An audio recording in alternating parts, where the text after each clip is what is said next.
So, yes, I am recording a video with my hair towel on because I just finished my meditation and I'm going to get back into my day-to-day if I don't do it now, and then I might forget to do it later.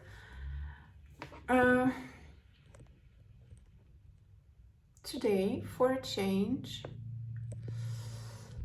I had my thoughts during meditation were more positive or fun. They were not so much about the past and my fears. They were actually about the future, about ideas, or many creative ideas.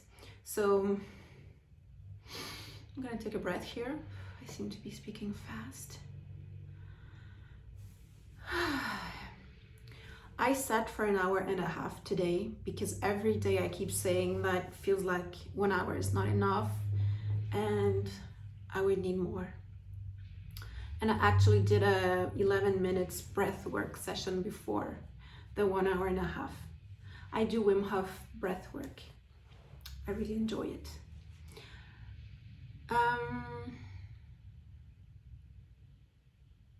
Yes, so I had many ideas come up. And that made me realize that it's not that I lack ideas for content, for example. I've been wanting to have a YouTube channel for a while, and I had many ideas, but when I'm in the moment and I have the ideas for YouTube videos, for example, or for anything else, could be career ideas or any ideas. I have loads of ideas. That's not my problem. It's very clear in my mind when the idea comes up. And it's all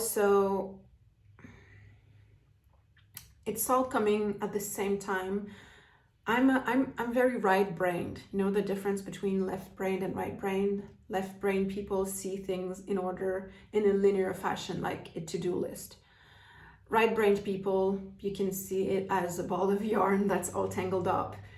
They're usually very intuitive and creative people, but the problem is putting things into action. It's hard for me to see the first step because every step is interdependent and intertwined with another step. So that makes right-brained people very intuitive and creative, and that's great. Yet it's hard to structure those thoughts and put them into action or into results, I would say. I have a folder with loads of content ideas, but when I, for example, sit and say, okay, I'm going to record a video, I think of every little detail that I don't want to forget. And if I scripted the whole video, it would make 10 pages, for example, and I don't have that kind of patience. So I'm like, oh, I'm just going to do it spontaneously, but then I'm so afraid to forget to say something that I do the opposite. I keep repeating the same thing over and over again. One of the first videos I wanted to publish actually lasted 52 minutes, and I gave up while editing it. I could not recall if I had said that specific thing already or not, or if it was different this time. It was so confusing. Yeah, so that was my meditation today. A lot of thoughts as usual, but fun thoughts. Like I had ideas. I think I wrote a few things down. Yes. So I had one idea, for example. I have a few ideas, and I could see that it was not the time to stop my meditation to come and record it because that's not the point. Meditation is meditation. And if I'm not able to come back to it later and do it later, well, not that there's anything wrong with that, but I tried both. I tried as soon as an idea comes up, just go record it. It's a disaster because I get all over the place and lose myself in my thoughts. And if I try to script it and do it later, I just don't find the drive, or it doesn't feel right, I feel like what's the point in doing it, since it has no point anyways. Or anyways, I'm all wired. See, that meditation definitely didn't calm me down, although probably it did. But now wanting to, yeah, I think it did. It always calms my mind down, but then when I come here to record, like the anxiety or stress of trying to make sense and explain things, it's so difficult. And that brings me back to all the meditations. Today is day 61, I believe, and for the last 61 days it's the same. It's those thoughts all over the place, mixed in with images and feelings and emotions. And I must say, I've been quite discouraged and even hopeless in the last few days, because although it's amazing that my financial stressful situation is fixed, I don't feel any better. My mind won't leave me alone. My mind won't say, oh, finally you're at peace, you can rest and heal and create and surrender and have faith and go on with your life. That's not what happens. My mind is always running around. The survival is still in me. And I feel like I've done everything I could. I've been to therapy for 4 years. I still do occasionally meet with my therapists when needed. I've quit alcohol. I make, like on Sundays, it's a no screen time day. I try to eat as well as I can, take supplements, drink green juice, fast. I fast in the mornings. It feels like I've done all of it. And so I see that I'm still in CPTSD and complex post-traumatic stress disorder a bit. It's not like that, like I don't have huge flashbacks or emotional flashbacks. It's just a general sense of urgency, of fear, of survival at all times. And yeah, I mentioned so many things, breath work as well. I feel hopeless and discouraged because I feel like I've done everything I could within my means. Obviously, I can't afford, and I can't at the moment go to Costa Rica or Peru for a 1 month ayahuasca ceremony, for example. I can't for now afford a psychologist that is specialized in trauma healing. But I don't even believe that would be that beneficial, because from all the research I've done in the last 2 to 3 years about CPTSD, PTSD, trauma, therapy is the least helpful thing. You know, it's the trauma is in the body. My mind is more and more healed, but my body is still in fight or flight, and sometimes in freeze or shut down as well. So I felt kind of hopeless, and I can feel the anger right now in my throat. I know that the trauma is in my throat, probably in many parts of my body, but when I'm triggered or when I meditate and strong emotions come up, it's here, it's in my throat, in my neck. Yeah. So I know there's still some emotions trapped that need to be released, but I don't have the means to do that, it seems. And I thought meditation would help. It creates the space. I am all here for the emotions and the trauma to be released.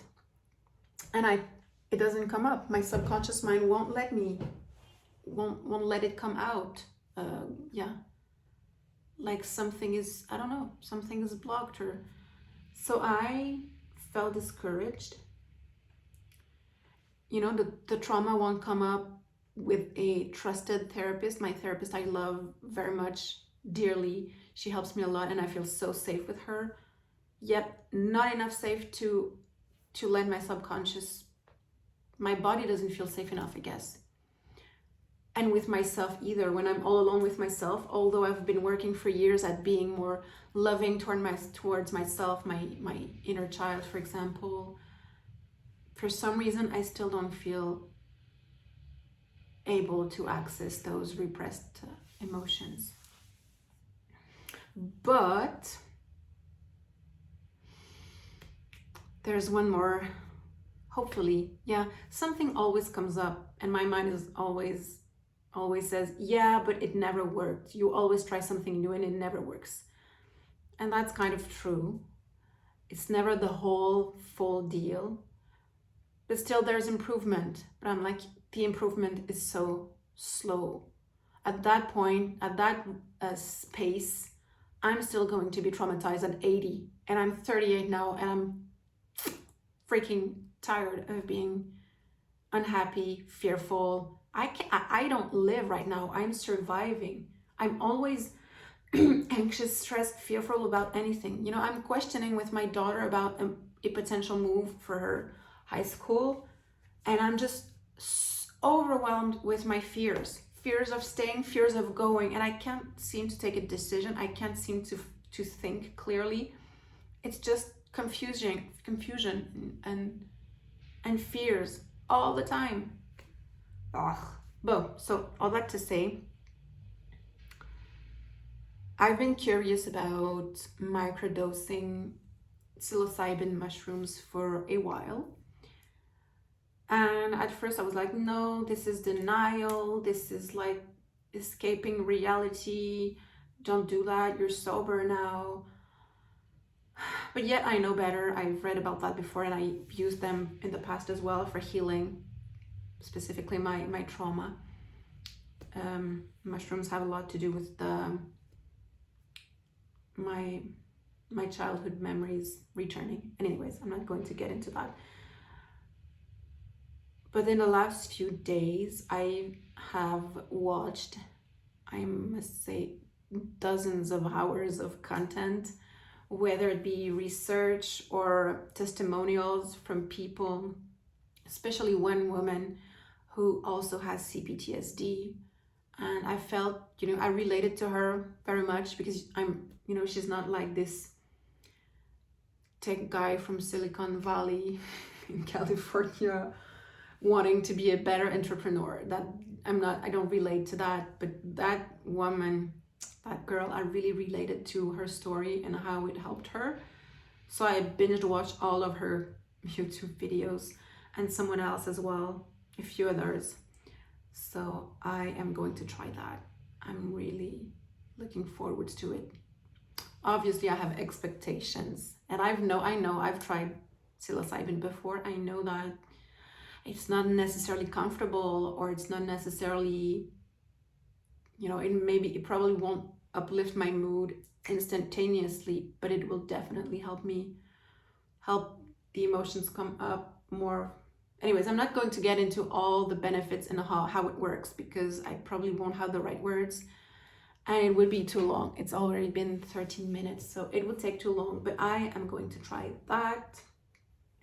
I've ordered some mushrooms. My order is in the mail, so I'm going to keep you posted. Yep. I'm really excited, actually. Looking forward to it. So hopefully, and I also heard that meditation and mushrooms and microdose are a good team, a very good team. So I am going to try that soon. That was it for my day 61.